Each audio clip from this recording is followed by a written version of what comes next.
and I'm the editor, creator, and producer of what you're watching right now, Blade Talk. If you are new here, welcome, and you found this presentation helpful, informative, do me a huge favor, hit that like button. Do me an even greater favor and subscribe to my channel. I always appreciate all the support that I am given.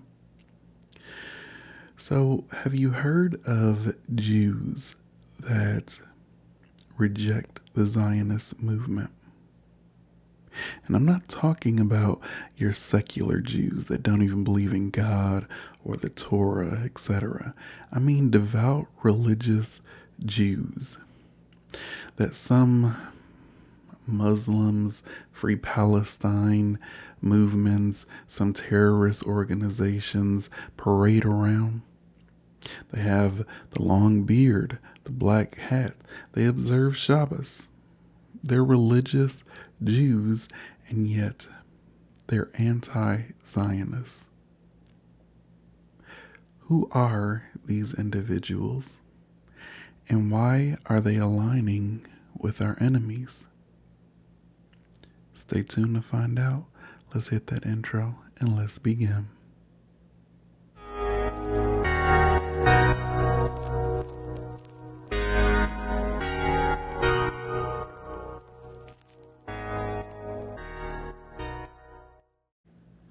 Alright, so I wanted to tackle this topic because as we've seen with the Free Palestine movements, the protesters, as I look on social media, even in the comments section here on YouTube, I often get presented with, there's a rabbi or there's a religious Jew that isn't Zionist.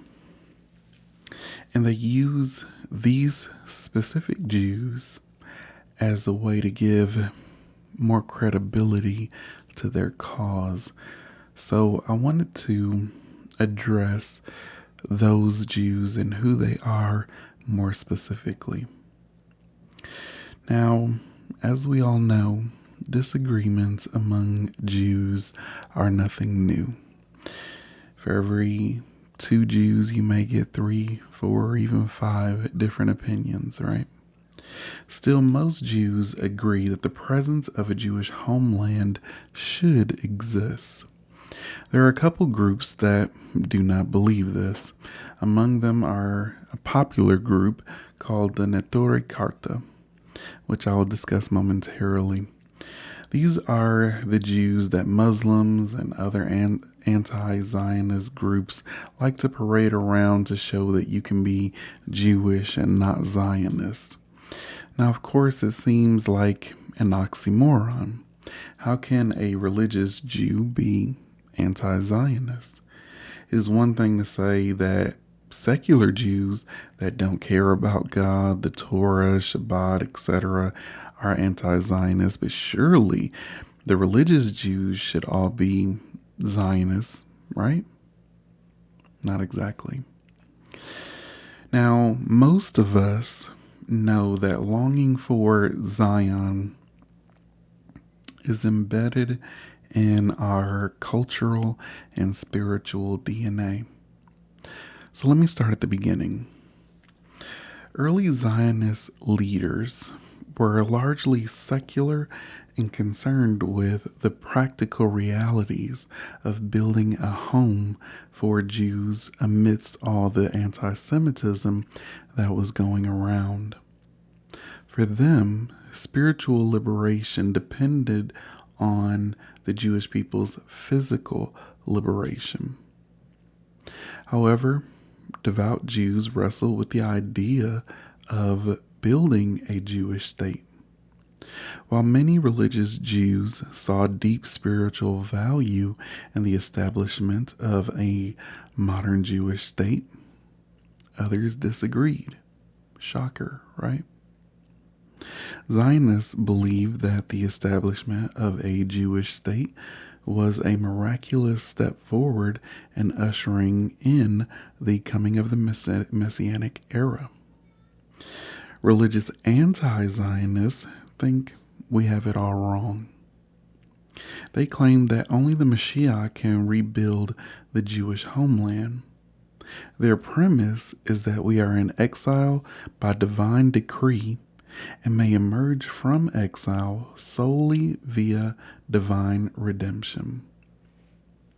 From the anti-Zionist perspective, the Zionists who built the modern state of Israel, more or less, took God's job and made a mockery of it by building a secular state instead of a theocracy governed by Jewish law. So the disagreement among Zionists and anti-Zionists isn't just political. It is fundamentally religious. Zionists believe that the modern Jewish state is an overall net positive for the Jewish people. Anti-Zionist Jews believe the opposite. Now, this disagreement comes from a discussion in the Talmud, which talks about the three oaths that govern the Jewish people's relationship with God. Now, most Jews see these oaths as symbolic, but anti-Zionist Jews see them as a religiously binding contract. Violate the first two oaths, and you have violated your contract with God. So what are these oaths? Well, one is, once in exile, Israel should not go into Israel en masse. The second, Jews are forbidden to rebel against the governments of the countries where they live. And the third, the world's nations are forbidden to persecute Jews too harshly. So as Zionist leaders began to speak about a Jewish homeland, many religious Jews formed an anti-Zionist response. By 1921, Jerusalem was home to two distinct Orthodox groups who worked closely to counter the Zionist influence. They even went so far as to ask the British to rescind their support for the Zionist cause. They pledged their loyalty to the Jordanian king should he be successful in conquering the Promised Land. Then, in 1936, when Arab riots ripped throughout Palestine, Zionists did their best to defend the Jewish communities spread out throughout the land. Alas, hundreds of Jews were murdered. This led to a conflict with anti-Zionist Jews. You see, on one hand, they didn't want a Jewish state. But at the same time, they were watching their brothers and sisters get slaughtered. So, naturally, a question arose. Should they form an alliance with the Zionists against a common threat, or stay true to their theological beliefs? So, some anti-Zionists merged with the Zionists to combat, again, a common threat. As I stated before, many of the reform movements were anti-Zionist before World War II. But there was another sect whose response was, hell no. We're not forming an alliance with Zionists. This is how Neturei Karta was formed. Now, Neturei Karta is Aramaic for guardians of the city. They are extremists that broke away from anti-Zionist groups. They maintained their beliefs as Jews were getting killed during the Arab riots, and in 1939, when the Nazi war machine consumed 1/3 of the world's Jews. For some anti-Zionists, the Holocaust was a turning point, i.e., Reform Jews. Before the Holocaust, many Reform Jews didn't feel like they needed a place called Israel, that they needed a Jewish homeland. They were fine in the countries that they were in if they would kind of modernize or assimilate just a bit towards whatever country they were living in. When in Rome, do it as the Romans do. But after hearing about the Nazi war machine and everything that took place, Reform Judaism came back to Zionism, but there was a sect that didn't, and these were Orthodox Jews, and they called themselves Neturei Karta. Again, guardians of the city. Of course, for the Neturei Karta, the Holocaust was a divine punishment for Zionism. According to them, the Jewish people have violated the first two oaths.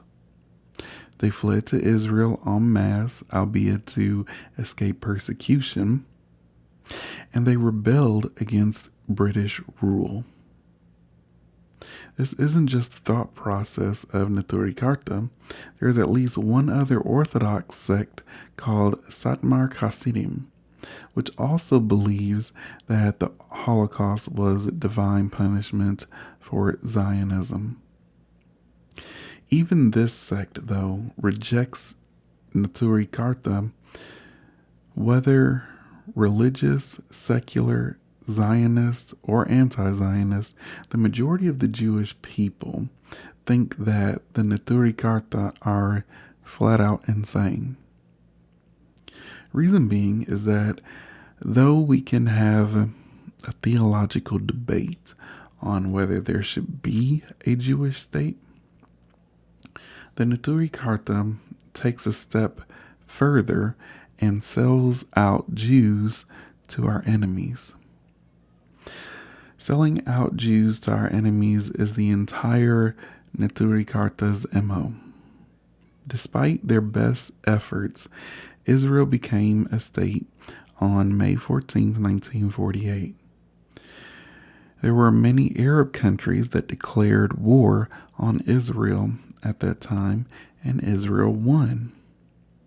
After the dust settled, a person by the name of Leib Weisfish, a leader in the Neturei Karta, crossed over into enemy territory and begged them for weapons to use against the Zionists. This set a dangerous precedent of members of Neturei Karta going to appease our enemies to fight against us. Since 1950, Neturei Karta has been trying to establish an alliance with Arab leaders that seek to destroy and wipe out Israel. In 1980, they succeeded. A man by the name of Moshe Hirsch befriended Yasser Arafat. Now, at that time, Arafat was public enemy number one. This fueled their members to befriend Hamas, Hezbollah, and other terrorist organizations bent on Israel's destruction. The Neturei Kartas essentially weaponize their Judaism. Their appearance is their currency, and they wield it well to persuade people into thinking that they are the real spokesmen of the Jewish people. Members of this group should really understand that the bombs and rockets that are fired at Israel aren't labeled Zionist or anti-Zionist. Nevertheless, these groups, members of these groups, provide terrorist organizations with cover and allows terrorists to say, see, even Jews don't want Israel, so we aren't doing anything wrong. It is toxic, but the strategy works, unfortunately. Because if you didn't know anything about Judaism, and let's face it, most people don't, the Neturei Karta certainly looks the part. They have the black hats, the long beards, the glasses. Most speak Hebrew. They're Shomer Shabbat. They're an Orthodox sect. So they certainly look the part.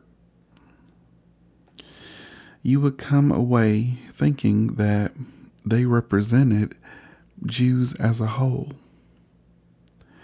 They do nothing of the sort. They are selling out the Jewish people by lending a Jewish seal of approval to the vilest ideas, all while insisting that they are not a violent group themselves. They claim they are working towards a peaceful dismantling of the Jewish state, but that is kind of the sleight of hand that they use. They don't need to call for violence because their allies in Iran and Lebanon and in Gaza are more than committed to doing their dirty work for them. So the next time you see a Muslim or a Muslim channel trotting out a rabbi or a religious anti-Zionist Jew, or someone tells you that I know a religious Jew that agrees with the Free Palestine movement, now you'll know the truth. The Neturei Kartas are Judaism's ideological rejects. So I hope this explained a little bit more about who these individuals are, because you see them all too often when it comes to anti-Zionist policies, anti-Zionist movements. There's always a group of religious Jews that are there to support the destruction of Israel. And again, just like at the time of Jeremiah